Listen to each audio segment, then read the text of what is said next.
Okay, so now you're at the final video of this Find the Edge course. So we're now going to look at how to influence and leverage your content for maximum impact. There are lots of different forms of content out there, and it's up to you how you choose to do it, but the best way to do it is to try and repurpose the content as much as possible. You know, you've got how-to videos. This is a great way. You see them all over the internet these days. You know, they say a picture speaks 1,000 words. Well, a moving picture with sound speaks even more. So if you can get stuff on video, this is really going to help your influence within your marketplace. I'm about to start doing a lot more face-to-camera videos. It's just something that I've never really liked. I don't like seeing myself on camera and stuff, but it's one way of really connecting with your audience. So I can't specify how important it is that you start doing how-to videos. And if you really can't face doing the face-to-camera stuff, then you can do screencasting, where you kind of record your video actions on screen, or do what I'm doing now. So this is a screencast and I'm recording a keynote presentation, or you could use a PowerPoint presentation. I'm on Mac, so it's Keynote. You've got audio podcasts, which is great because you're leveraging iTunes and you're catering for those people who don't really want to watch videos. They want to listen to stuff whilst they're running around in the park, whilst they're working out, whilst they're doing other stuff, whilst they're going for a walk with the dog. This is brilliant for those people, and it's all about catering for different channels, because we all have our own preferred channel. I'm video, I really like video, but it's also nice to have something to scan as well. So if I've got a video and I've got the text as well, I really like that, because then I can go back to the text at any point.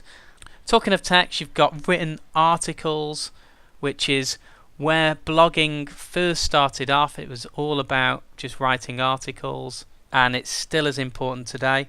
You've got ebooks, which are really good if you want to capture people into your sales funnel. So you can swap an ebook for their email address. As well as written articles, you've got, you know, informal blog posts as well that you could use.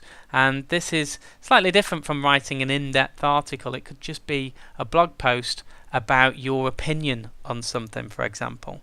Then we've got beginner's guides, which could be similar to the how-to videos, but in a guide form. And again, all of this stuff is good to collect email addresses, because you can swap the guide for an email address, or it could just be good to drive traffic to your site. Another great way of getting information out there to people is by using case studies. People love proof. People love social proof. They like to be able to see that somebody else in their situation has actually overcome something and actually made good money or been productive or whatever your service is by using your service or product.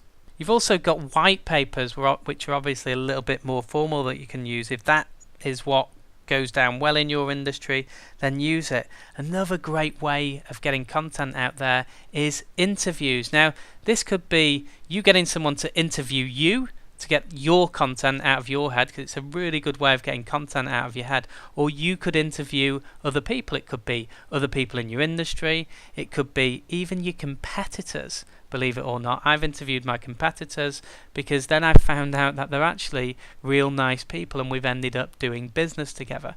You can obviously interview influencers in your industry, which again gets you connected with those influencers. You can interview customers and then turn it into testimonials. There's obviously news in your marketplace that you can talk about, and you know, we all love to know news within our niche, and if there's someone there talking about the news or the gossip, then we're going to be attracted to it. And then of course, you know, announcements, and that could be company announcements, it could be industry announcements, it could be event announcements. There's just so much content that you can look at there. And once you've yielded the content, it's time to syndicate it across as many platforms and channels as possible to increase your online influence. Obviously, with all your content, the first place to put it is on your website or blog. If you're building content, you really want to put that content on your asset. As James Schramko says, my good friend, you are building your own racecourse, you're owning your own racecourse, and you have full control of it. Now, if it's a video, for example, you'd put it on your blog, but you'd also syndicate it on YouTube or Vimeo, because again, it's going to get in front of more eyeballs that aren't necessarily on your blog. And you can also post them to relevant forums to gain further exposure.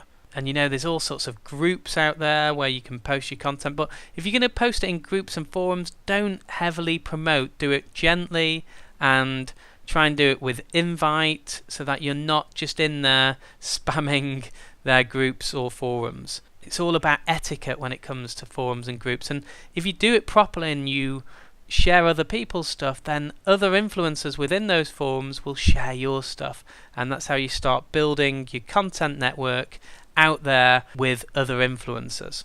Of course, with video you can strip the audio, which is great for podcasts and stuff like that, and that can be put on iTunes, which again gives you another platform where you've got other people who don't necessarily go to YouTube or these forums or groups or your own blog. It's all about getting it in front of different eyeballs at different times, or different ears at different times. And then you could have the podcast transcribed, which basically just means you're getting it written, and you can use services like SpeechPad for that. I think they charge something like $1 per minute of audio. You can easily create your own images for your posts and use a watermark, so that when people use these images, their audiences see your watermark. And hopefully if you do everything properly on your blog and you tag everything right, then it will get picked up by Google Images. And people do search images, which again gets you and your watermark in front of people. And then you can post the images to Pinterest as well, so again getting in front of a different audience. Now, if you have a database, then absolutely email your content if it's good. And don't overdo it by sending emails all the time, pointing people to a tweet, for example. But if you've got good content, definitely let your database know. You can promote your content on Facebook for free by liking it or sharing it. And you can also pay to promote through your fans and beyond, and create a sponsored story or a sponsored advert, or you can promote your actual posts as well, which is a great way to get it out there in front of your targeted audience. You can also use Twitter, LinkedIn, Google+, but again, with all of these social networks, just make sure that whenever you're status updating or tweeting or whatever you're doing, that you're not just broadcasting your own personal stuff. Share other people's stuff, get involved in the conversation, and this will be reciprocal. If you start sharing other people's stuff and you start getting involved in the conversation and in the community, then people are more likely to share your stuff. And of course, there's other relevant social media platforms as well that you can look at. As I mentioned before, you can create guides, white papers, or books to gain further exposure. And you can do this by using the content that you've used for all of this other stuff. So if you've been doing blog posts, then why not put it all together in a book or a guide?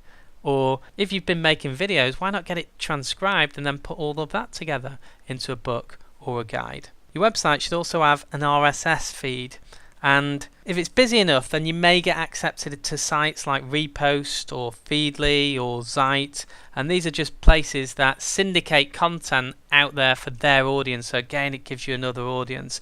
And we also bookmark all of our posts on OnlyWire as well, and I think that is something like $56 a year or something. But again, it just gets it out there into the blogosphere so that more people are seeing your content. Influence is very, very powerful, and as I've said before, it can be used ethically or non-ethically. I say you should use it ethically, but it's entirely up to you. We only use ethical influence in our business. And why not, hey?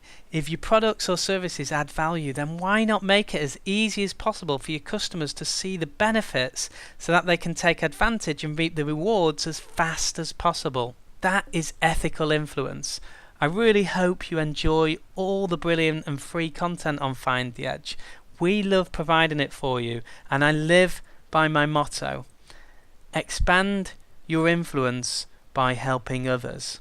I look forward to seeing you on Find the Edge, and if you get a chance, pop over to Influence Hub. It is a paid membership, but it obviously goes into a lot of this stuff a lot deeper, and there's a whole community there as well. But if you don't, no worries. I'll see you on Find the Edge, and I really hope to get connected with you. And I wish you all the success in your business. I'll speak to you soon.